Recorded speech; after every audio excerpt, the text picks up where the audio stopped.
Oh, hey, didn't see you there. I just was catching up on some music, some research for this card I'm doing. Songs from the Crystal Cove by Steven Seagal.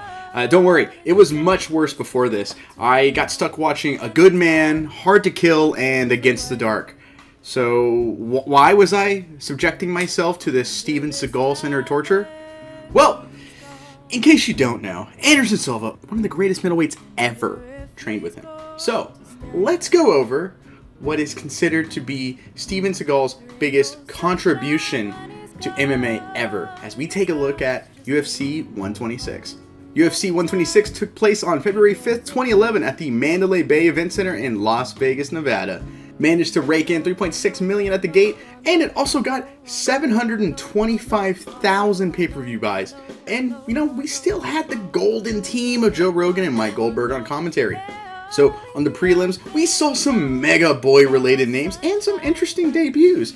Kyle Kingsbury got a very quick TKO over Ricardo Romero.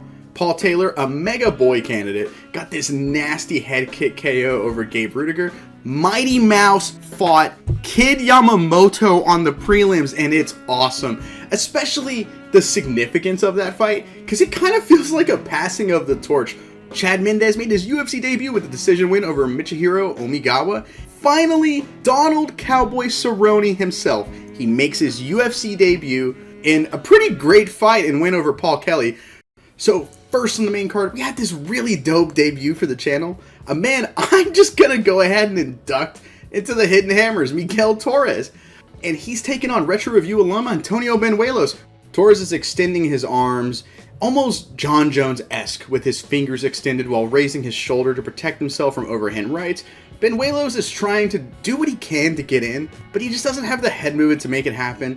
That basically happens in the second round to a T. Torres is kind of loosening up a bit. He's mostly just lighting up Benuelos with a jab, blasting his nose with this 13-inch reach advantage he has. The only thing Benuelos did was land a good shot at the end of the round, but it's an easy round for Torres.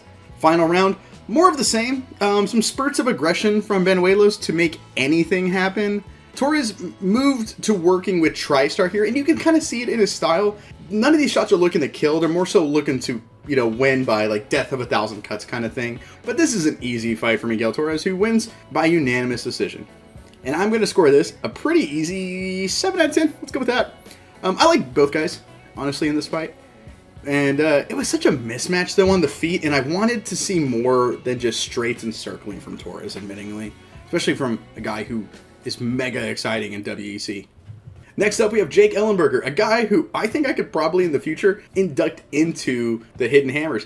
But he's taken on submission machine and undefeated Fagner Eduardo Rocha.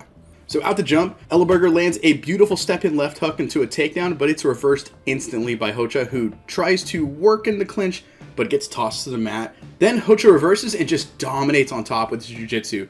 They eventually get back to the feet. Rocha's looking for wild shots while Ellenberger's looking to plant some power on him patiently. Ellenberger hits this really good sprawl, but while he's going for hammer fists, he nearly gets hit with a Kimura, then an Americana as Rocha ends the round on top. Second round though, and man, this isn't great. Ellenberger's landing some great shots even after a sprawl while remaining cautious. Rocha's trying to make the striking work, and he's wild but not great at it. This happened for so long while I was watching that I got bored. Alright, I just got bored, and I preemptively barred Jake Ellenberger, a problem for men in their late 20s. He's wearing this nice little orange and black number with some green lettering. The easy answer, I feel like, are like a Reese's Peanut Butter Cup, the Oklahoma State Cowboys. But one sent in by Carl, the main man of the channel himself, was Pavel Snirsek, former goalkeeper for Newcastle. Also, rest in peace, Pavel. He did pass away a couple years back. Oh, wait, actually, something's happening now. Ellenberger, he's going for a takedown at the end of the round, and okay, never mind. Yeah, he just kind of holds Rocha on the ground while Rocha's looking for a triangle with, no time left. So here's another case of the previous round being the exact same. Ellenberger stalking, looking for bigger shots. Rocha's just kind of throwing wild shots randomly, hoping for something to happen. Near the end of the round, another big takedown happens. Ellenberger, he's maintaining top control while looking for a big bomb as the fight ends, but he doesn't get it. Jake Ellenberger does win, though, by split decision. And this fight just isn't good. Just isn't good at all. 4 out of 10? Sure. Let's move on and try to find something exciting, though. Oh, hey, as if on cue, Here comes something fun to talk about. Jon Jones is fighting, and I gotta be honest, it's always fun making fun of him. He's taking on someone who Daniel Cormier called the easiest fight in the light heavyweight division, Ryan Bader. So out the jump, he goes in for a low single with Bader looking for the neck, but Jones uses it to get a great positioning. He's working for this north-south choke for a bit, and he just can't get it. Bader does work back to the feet, and now something's off for him. He just can't figure out how to get any offense going, and he's just kind of defending from long strides while Jones is being patient, poking away. A telegraphed single from very far out is instantly stuffed, and Jon Jones is going for that neck again.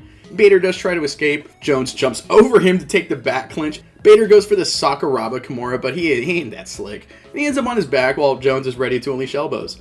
Start of the second round though, Bader, he's mostly just kind of panicking at distance. Jones is having his way with him in the striking, forcing Bader to bite on feints, tossing out kicks. This happens for a while, and when they tie up, Bader oddly pulls guard and turns into Jones again. From here, Jones dominates before just getting a guillotine choke for the win.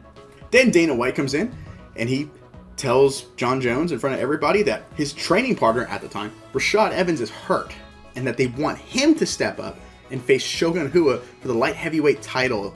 And that's a fight I also hope I never get to cover on this channel.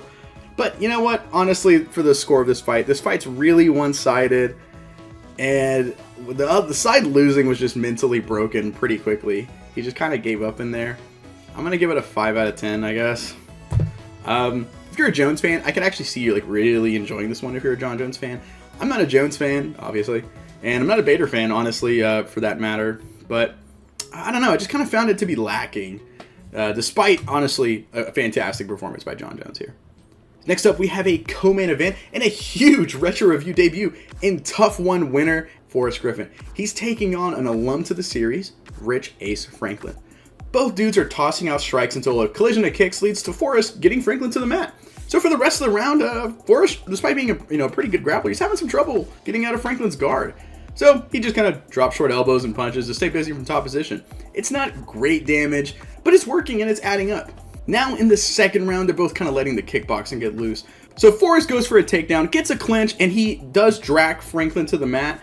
And he's using his strength to just kind of bully Rich here. Rich does get the fight up to the feet, and so now we're back in the kickboxing range. Forrest is actually starting to have some moments where he's turning up the pace, letting loose with some combinations, just things to kind of keep Rich off his timing and game. A big left hand catches Rich, and Rich nearly goes down. And while Rich was on paper the better striker, the size and reach seem like they're a problem for him. Final round, it just seems like there's something wrong with the recently healed left arm of Franklin. Rich does try and mix things up. He attempts to take Forrest down. No luck, and they're back to the striking. Forrest just letting loose with kicks. Franklin goes for more grappling. He does manage to get Forrest to the mat. But Griffin, he has a great scramble, and they go back and forth for a moment, with the final moments of the fight being both dudes just trying to land shots on each other. They go to decision, and Forrest Griffin wins a clear, unanimous decision. This fight ain't bad. It's not amazing, but just kind of surprising for me, and kind of disappointing for me because of the two guys involved. But hey, man, 7 out of 10, man, I can't hate this at all. So now we're at the main event of the evening. Anderson, the Spider Silva, takes on Vitor, the Phenom Belfort. So now, for the record, this is pre-TRT Vitor. After leaving the UFC in 2005, he fought in Strikeforce and Pride with some mixed results, but he caught popularity with 2 straight KOs in Affliction. He came back to the UFC. He had this big first-round KO over Rich Franklin, who we just talked about. Anderson Silva, this is a really weird period for Anderson. He had some lackluster title defenses against Dalias Leches and Patrick Cote. Then he had an awful fight with Damian Maia. This has Dana turning from Dana White to Dana Red. He's going to put him against guys who are going to push the pace on him and really force exciting fights. So he started with Chael Sonnen. That fight's incredible. It's fantastic, but no one talks about the real truth behind it all. Anderson Silva was forced, going through these trials, almost like Heracles, he was forced to train harder than he's ever trained before with the most reputable name possible. That's right. Steven Seagal.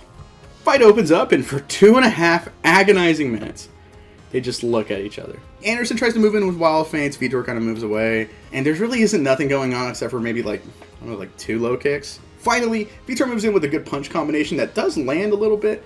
Anderson goes for a high kick, but Vitor ducks underneath it, gets Anderson to the mat briefly.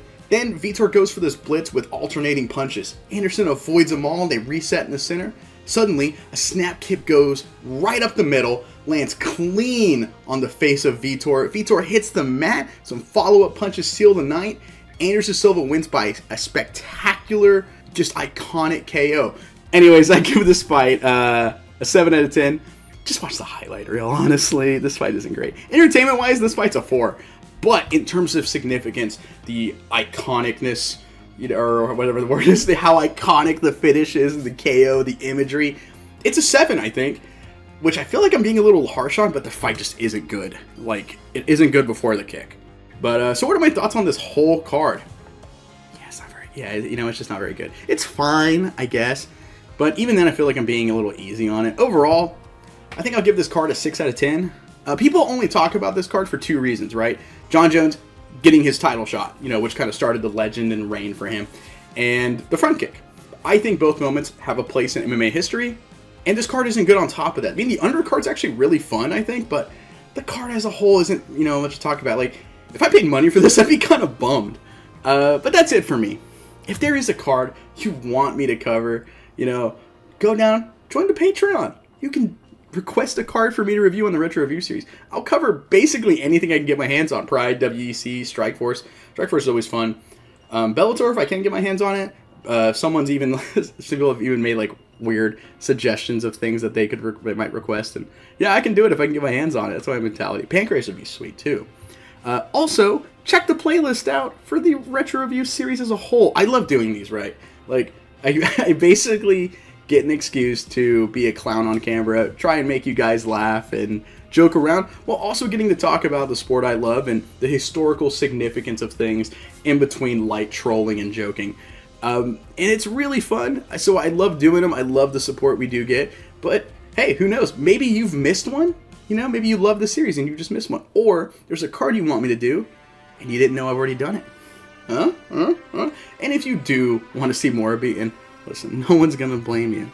I understand. It's okay. No one has to know. Then you can go over to the second channel. It's Not Cagefighting Live, where I'm there posting recaps of every UFC card after it happens. I'm Joe with the INC. Thank you so much for watching.